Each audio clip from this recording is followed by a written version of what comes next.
আগমনিত আটপ চাউলৰ বাহন সহ এজনক আটক।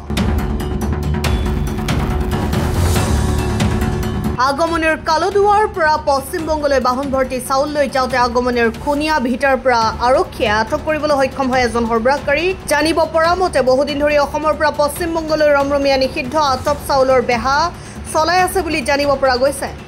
ধৃত আছামীজনৰ ঘৰ চাপুচাবাৰী দ্বিতীয় খণ্ডত। নাম পছৰুদ্দিন শ্বেখ। এই নিষিদ্ধ আটপ চাউলৰ ৰমৰমীয়া বেহা ধুবুৰী আৰক্ষীয়ে বন্ধ কৰিব পাৰিবনে নাই সেয়া হ'ব পৰৱৰ্তী কালত লক্ষণীয়। কি চাউল করতে আলু আলাতি জানি আটপ চাউল বন্ধ আছে, ব্যবসা করা বাঁধা আছে, সরকার ব্যান করে দিয়েছে না জানিস? জানি না জানিস সেটা কদিন থেকে নিয়ে যাস ভাই? কদিন থেকে নিয়ে যাস? টুকটাক আমরা কি ওটা নিয়ে যাবে মালটা বেঙ্গলত। আগমনিৰ পৰা মিণ্টু ৰায়ৰ ৰিপৰ্ট অসম টাইম।